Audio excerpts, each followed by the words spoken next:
grâce peut en cacher une autre. Derrière ce micro, le mari de Grâce, derrière cette vitrine, Grâce, vous entendez dans votre dédicace oreille, Grâce Valérie, qui n'est pas la Grâce identique derrière ce micro.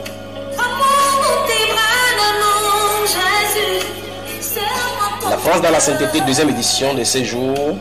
Bonjour et bien installé pour tout le monde, n'est-ce pas? Bonjour frère. Je crois que dans la première partie, nous avons eu à nous délecter par rapport à ces choses concernant le mariage du Seigneur Jésus-Christ. Et nous allons y revenir de plein pied. Je crois qu'il serait bien d'étudier groupe après groupe. Je crois que pour le cas des amis de l'époux, dans les Saintes Écritures, c'est vu de façon claire qui font partie de l'ami de l'époux. Là, on peut les identifier clairement dans les Saintes Écritures. Je crois que la chose qui resterait à faire, ce serait de voir qui sont ceux qui sont justement les constituants de l'épouse, c'est qui au juste. Là, il faut qu'on nous trouvions du temps. Si le Seigneur permet, on va y en parler.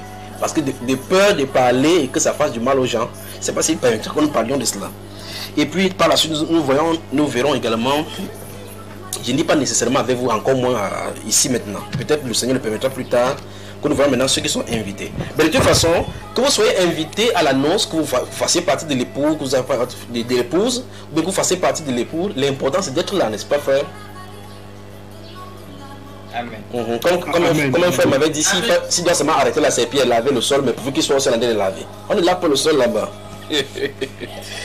Je crois qu'avant que nous entamions dans la deuxième partie, la sœur Paul avait ajouté à la question concernant le cas de la chère femme, au frère Oswald, concernant le cas de la mauvaise race, la livraie. Elle avait posé la question de savoir si, concernant le diable également, je crois que ce serait bien que nous essayions cela avant de continuer.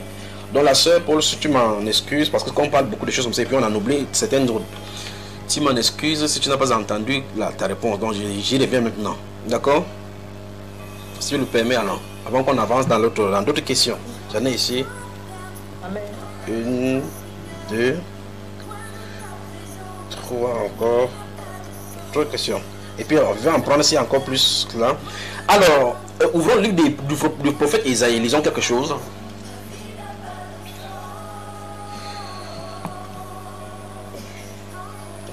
Le livre du prophète Isaïe. Je crois que nous avons un problème là avec la connexion là. Une petite interruption.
Merci à cette technicienne maison. Je crois que nous avons été rétablis là, la connexion. Heureusement que j'ai une technicienne derrière là.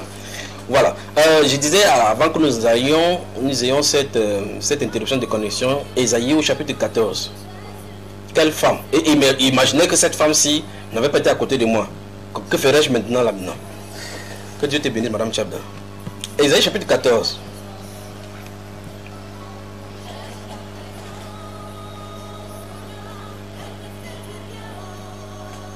Ésaïe, le livre du prophète Ésaïe. Amen. Vous y êtes?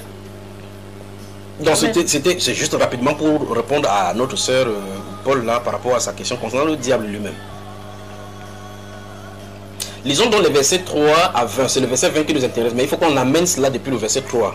Donc le verset 3 jusqu'au 20. Je recommence encore, c'est le verset 20 qui nous intéresse. On pouvait lire le verset 20 et on répond à la question. Allons-y, verset 3 et suivant. Et quand l'Éternel t'aura donné du repos, après tes fatigues et tes agitations, et après la dure servitude qui te fut imposée, alors tu prononceras ce chant sur le roi de Babylone, et tu diras, eh quoi, le tyran n'est plus, l'oppresseur a cessé. L'Éternel a brisé le bâton des méchants, la verge des dominateurs, celui qui dans sa fureur, frappait les peuples, par des coups sans relâche, celui dans sa colère subjuguait les nations, est poursuivi sans ménagement. Toute la terre jouit du repos et de la paix. On éclate en chant d'allégresse. Les cyprès, même les cèdres du Liban, se réjouissent de ta chute. Depuis que tu es tombé, personne ne monte pour nous abattre. Le séjour des morts s'émeut jusque dans ses profondeurs pour t'accueillir à ton arrivée. Il réveille devant toi des ombres, tous les grands de la terre. Il fait lever de leur trône tous les rois des nations. Tous prennent la parole pour te dire, toi aussi, tu es sans force comme nous, tu es devenu semblable à nous, ta magnificence est descendue dans le séjour des morts, avec le son de tes luttes. Sous toi est une couche de verre, et les vers sont ta couverture. Te voilà tombé du ciel, astre brillant, fils de l'aurore, tu es abattu à terre. Toi, le vainqueur des nations, tu disais en ton cœur, je monterai au ciel, j'élèverai mon trône au-dessus des étoiles de Dieu. Je m'assierai sur la montagne de l'assemblée, à l'extrémité du septentrion. Je monterai sur le sommet des nuées. Je serai semblable au Très-Haut, mais tu as été précipité dans le séjour des morts, dans les profondeurs de la fosse. C'est ça. Ceux qui te voient fixent sur toi leur regard. Ils te considèrent attentivement. Est-ce là cet homme qui faisait trembler la terre, qui ébranlait les royaumes, qui séduisait le monde en désert, qui ravageait les villes, et ne relâchait point ses prisonniers? Tous les rois des nations, lui, tous, reposent avec honneur, chacun dans son tombeau. Mais toi, tu as été jeté loin de ton sépulcre, comme un rameau qu'on dédaigne, comme une dépouille de gens tués à coups d'épée et précipités sur les pierres d'une fosse, comme un cadavre foulé aux pieds. Tu n'es pas réuni à eux dans le sépulcre, car tu as détruit ton pays, tu as fait périr ton peuple. On ne parlera plus jamais de ta race des méchants. De la race des méchants. De la race des méchants. Amen. Relis encore maintenant le verset 20. Maintenant, comme vous avez suivi le contexte totalement, le chant des prophètes, maintenant lis encore le verset 20 seulement. Tu n'es pas réuni à eux dans le sépulcre, car tu as détruit ton pays, tu as fait périr ton peuple. On ne parlera plus jamais de la race des méchants. Voilà. Écoutez-moi maintenant. De qui est-ce qu'on parle dans ces passages que le prophète est en train de parler? Satan nous l'aime. Lucifer. Et Lucifer. Mais vous le remarquez qu'on parle de lui comme étant un homme là, n'est-ce pas? Pourtant, vous savez que Lucifer n'est pas un homme. Et ici, il est dit de lui qu'il n'est pas réuni à son peuple. Donc Lucifer a son peuple. Lucifer a les siens. J'aimerais bien se tenir. En tout cas, je crois que le frère Iba doit encore poster encore le péché originel. Il faut que vous écoutez encore doucement. On dit ici que ce monsieur-ci est dans le sépulcre. Les rois se reposent chacun dans son sépulcre, mais tu n'es pas réuni au tien. Et on dit que les vers sont sa couche. Mais regardons, on parle de son peuple. De son peuple. Il a sa race. On parlera plus de sa race même. Vous avez vu dans les Saintes Écritures au Genèse chapitre 1, on dit que au commencement, Dieu créa les cieux et la terre. La terre était informe. Enfin, la terre était informe, ça n'a pas de sens. La terre n'était que chaos. Et la lumière était sur la terre. Et Dieu dit que la lumière soit, n'est-ce pas? De quoi est-ce que la Bible parle dans le livre de Genèse là?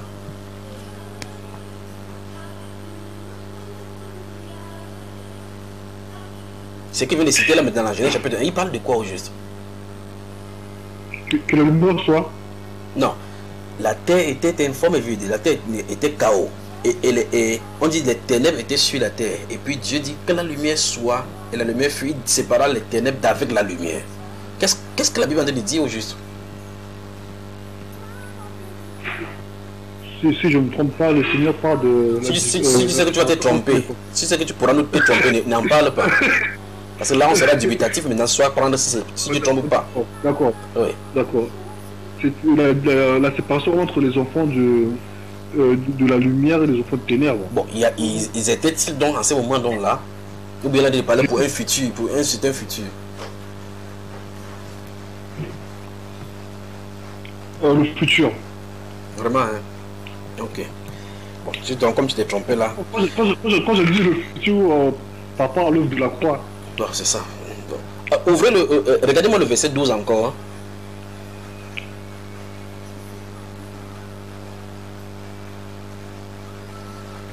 Verset 12 de Isaïe 14. Te voilà tombé du ciel, astre brillant, fils de l'aurore, tu es abattu à terre, toi le vainqueur des nations. Voilà. Qui a d'autres versions? Qui a une autre version avec lui? Ça, c'est lui, seconde cela. Qui a une autre version? Amen. La version observable. Comment es-tu tombé du ciel, astre brillant, Lucifer, fils de l'aurore? Attends, relis ça encore. J'entends astre brillant, j'entends Lucifer encore. Relis ça un peu, voir. Alors, comment es-tu tombé du ciel, astre brillant, et entre parenthèses, Lucifer? Ok, entre parenthèses, merci beaucoup. Il faut lire avec l'entre parenthèses, d'accord mon frère? Entre parenthèses, oui. Fils de l'aurore, comment as-tu été abattu à terre, toi qui foulais les nations? Toi qui foulais les nations. Ça s'approche là maintenant. Foulais les nations. Oui. Qui d'autre a une autre version? Ouais, je suis obligé d'amener cette correction, c'est avant qu'on avance. Qui d'autre a une autre version?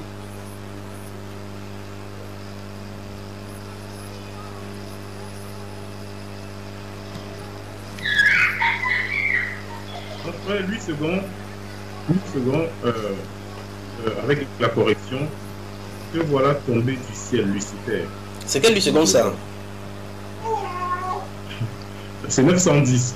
Frère, c'est la correction que tu avais déjà apportée. Ok, mais tu lis, c'est qui dans ta version? C'est toi qui as écrit ça au-dessus. C'est moi qui ai écrit au-dessus. Donc ça dit que c'est quel 8 secondes? Tu vois comme ça, les gens de 8 secondes vont te porter plainte pour le copyright. Donc, une autre version, tu veux mettre une autre version? Qui d'autre a une autre version? BJC, allons-y. Comment es-tu tombé du ciel, Lucifer, Lucifer. fils de l'aurore? Lucifer, fils. Toi qui foulais les nations, tu es abattu jusqu'à terre. Voilà.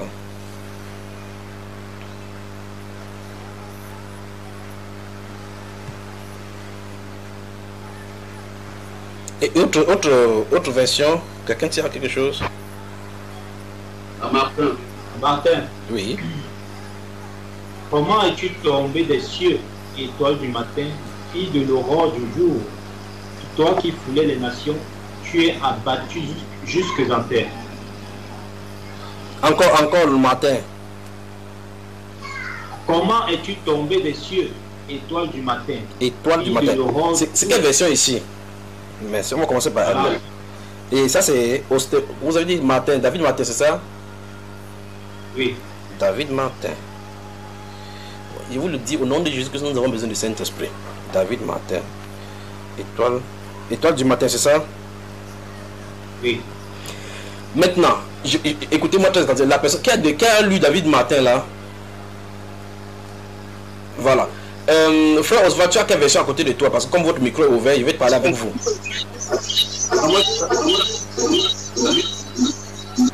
quelqu'un a ouvert le micro là, c'est désagréable le son qui est derrière là. Frère Oswald, tu as quelle version avec toi?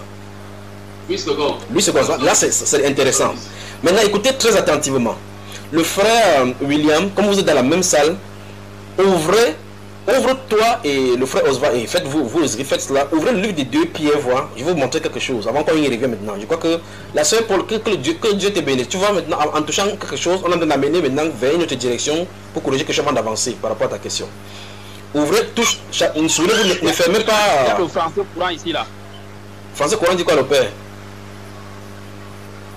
Comment est-ce possible te voilà tombé du haut du ciel, toi l'astre brillant du matin, te voilà jeté à terre, toi le vainqueur des nations. Toi, ça c'est français courant.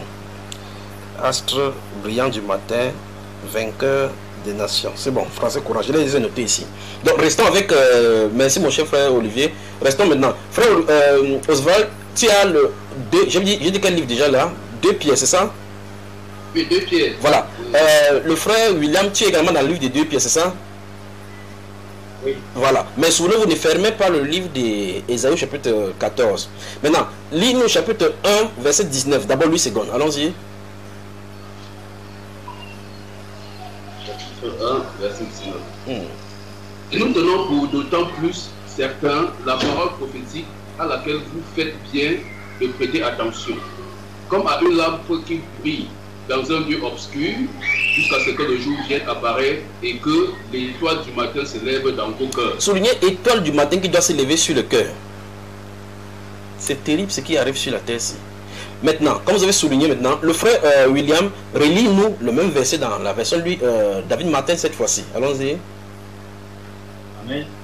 Nous avons aussi la parole des prophètes qui est très ferme, à laquelle vous faites bien d'être attentifs, comme à une chandelle qui a éclairé dans un lieu obscur jusqu'à ce que le jour ait commencé à luire et que l'étoile du matin se soit levée dans vos cœurs. Amen. Maintenant, on va rester avec le cas de David Martin. Frère William, on dit que qui doit se lever sur le cœur, d'après ce qu'on a écrit là-bas? L'étoile du matin. Rentrons dans ta même version, dans le chapitre 14 d'Ésaïe, verset 12. Qu'est-ce que ça dit? Verset 12. Comment es-tu tombé des cieux, étoile du matin? Stop. Fille de l'aurore. C'est bon. Ici, on parle de qui? Étoile du matin. On parle de qui? Ah, de